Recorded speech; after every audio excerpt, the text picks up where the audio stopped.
Hey guys, welcome back to a brand new Ninjago video here on the channel. My name is TannerFishies. In today's video, we have ourselves a new Ninjago comic to discuss very quickly. Now, this comic does come courtesy of the Ninjago magazines, which unfortunately do not exist in my country. We do not get them over here. And with these Ninjago magazines and the comics associated with them, as per usual, these comics could have a chance of being non-canon, but for this one, there is not really a whole lot here to suggest that it isn't canon, so I'm just going to assume that it is. And what I love about this comic is that it pretty much highlights what Season 2 Part 2 of Dragons Rising could not, and give us a proper story of Kai and Bonzel exploring nether space. Let's jump to that comic really quick, just so I can show you what I'm talking about. Alright, so the comic itself is called No Way Out, ? And again, this comic could very well be canon. There's not a lot here that suggests that it isn't, but I just want to go through this super quick with you guys just to show you what's going on. We're not going to read literally every single thing, but we are going to start out here in the Monastery of Spinjitzu. And remember, this comic takes place before Season 2 Part 2, but after Season 2 Part 1. So we have Mr. Frohickey just doing Mr. Frohickey things until Wildfire interrupts him by training. Now, we've talked about this Wildfire design before. Wildfire is wearing her version of a climber outfit, which I think is pretty cool. It's awesome that this magazine could do what the show could not. Let's see. Something, you can't be the Red Ninja, Kai's the Red Ninja. But Kai isn't here, and who would be better suited to take over his role? Yeah, so we saw a lot of that in Season 2.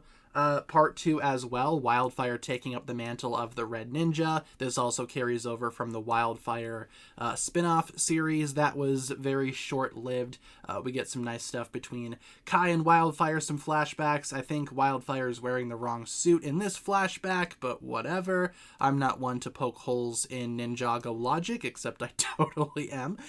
Meanwhile, in nether space, though, now this is the more interesting aspect of the comic for me, because it actually goes on to showcase a lot of what Season 2 Part 2 failed to do. Oh, hey, what's up, Morro? Don't worry, we will get to that here momentarily. But like I said, giving Kai and Bonzel more to do in nether space and actually exploring more of nether space, that's what I love about this comic, and it's something that I am super critical towards Season 2 Part 2 for. Sure, they touched on it, but barely. The only time you can leave nether space is during a blood moon. Haha, just kidding, because Season 2 Part 2 made up a new way to do it, because who cares about consequences and consistency, right? And it's going to be a fantastillion years before one of those rises again. There are still other ways to move between realms, and Kai does go on to explain other ways that the ninja have moved between realms. Now, with that being said, does this magazine confirm that nether space is a realm? I mean, I'd believe it, but I don't think the show actually said anything about that specifically, right? I thought nether space was just a dimension that exists outside of the inner circle of realms. Maybe not. Maybe. Again, some stuff about this comic might be inaccurate, like a lot of Ninjago magazines. But anyway, Kai explains how he's seen a lot of different ways that the ninja have traveled through realms before. With the Realm Crystal, Morro makes a nice little cameo here. What's up, Morro? We see Lloyd battling Morro for the Realm Crystal, like we saw in Season 5. We see this down here, this image of Master Wu slipping through the portal that he made using the Traveler's Tea back during Season 1, when he was going to, seek Garmadon in the Realm of Madness. And the dragons from Ninjago Hunted could obviously transport themselves between realms at will. A lot of dragons had that ability. But yeah, it seemingly confirms here that nether space is a realm. Again, not sure how accurate this comic is, but just figured that was worth noting. Going up a little bit more here, we see more of nether space. Holy Spinjitzu! There must be something else here besides walls and stairs. Hours later, they are still walking through walls and stairs until they find this weird place inside nether space. I like seeing a lot more of what nether space has in store, and again, seeing more of that relationship build between Kai and Bonzel. which Season 2 Part 2 barely touched on. There are some episodes where Bonzel doesn't even speak. That's how bad it is. It's as if nothing has ever lived here for centuries, although these rocks do look like they have a head and arms. Interesting, almost like it's alive. Sure enough, it is. That thing looks cool. Love the design of that thing. Kind of reminds me of something that you might see in like Hero Factory, or maybe like a Nexo rock monster or something like that.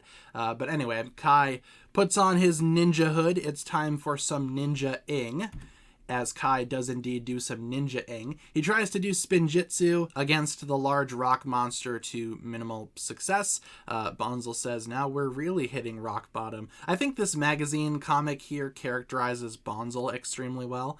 Why so pessimistic? I'm just warming up. Time for a second helping. It's not going very well for Kai. Some Spinjitzu attacks later. Spinjitzu is spelt wrong. This thing is made entirely of solid rock. Not quite. It also consists partly of ore. Fusible ore. Interesting. So Kai uses his elemental powers here, his elemental fire powers, to basically melt the ore on the rock monster, giving them a chance to escape. I love Kai just grabbing Bonzel by the hand here, dragging her away. That is so funny. Again, I love how Bonzel actually has a character in this comic. Season 2, Part 2. What happened there? Who knows? Let's get out of here. Let's hope that stops that thing for a while. And it does. But anyway, they keep on moving. They see people, except it's not people. What it really is reverse versions of Kai and Bonzel. That's not possible. That's us. A mirror wall. Where does it begin? Where does it end? I do like how the speech bubbles are reversed here. That's a nice touch. It's, you see this happen in shows all the time and movies where there's like a mirror or an alternate dimension. I like that both sides have the same perspective here because they would. So again, nice attention to detail. Kai tries to knock down the mirror wall. Again, doesn't really work all that well for Kai. Kai has a lot of bold ideas in this comic. Not all of them necessarily work. Let's see. They've also got that rock freak chasing them. But if those are mirror images and that thing is attacking them from behind, yep, sure enough. And here we have it again, Kai saving Bonzel. See, I love these two. These two are such a good team. Really wish the show would have showed us, more of this, because I like these two. I think these two make a pretty good duo, I must say. The rock monster crashes through the mirror wall thing, falling down. We should go over there too. Maybe that's a way out of this realm. Again, the word realm is mentioned. Is nether space a realm? Maybe. And also fall upwards like that rock monster? No, it was in the air during the jump. We have solid ground under our feet. Think I'm beginning to understand how things work here. Yeah, the weird gravity that exists in nether space. Essentially, you can walk on ceilings and walls, all that good stuff. Real leap of faith. Your confidence is admirable. We see Kai do the leap of faith stuff all the time. Even in Season 2, Part 1, during the Phantasm Cave episode, that was another good example of a Kai leap of faith. First of all, you have to believe in yourself. Learned that as a ninja, and so I pass it on, because only if you believe in yourself can others believe in you and trust in you. And we get a nice little scene here with Kai and Wildfire. Again, suits don't really line up unless this is after Season 2, Part 2, which it probably is not, but you get the idea. And that basically ends the comic. We get one little thing on the end here with Wildfire and Mr. Frohickey, and that's why I think I will be the Red Ninja. And yes, you are Wildfire. I do like Wildfire as like a secondary Red Ninja. Who's to say there can't be two Red Ninja, right? Really wish Wildfire had a climber outfit like this though in the actual show. That would have been cool. But overall, that's the comic. So overall, that'll pretty much wrap it up for my thoughts on this comic. Once again, I really enjoyed how this comic explored a lot of what Season 2, Part 2 pretty much neglected to do with Kai and Bonzel in nether space. I love these two together. I think they make for a very awesome team. Really wish we could have seen more of this explored in the show, but in comic form, it's not too bad. At least we are actually getting something like that. So leave all of your thoughts down below in the comments regarding what you think regarding this comic, and thank you so much for tuning in. Hopefully you enjoyed today's video. If you guys did enjoy this one, feel free to like and subscribe, do all that fun stuff, and I will talk to you guys again very, very soon. Peace.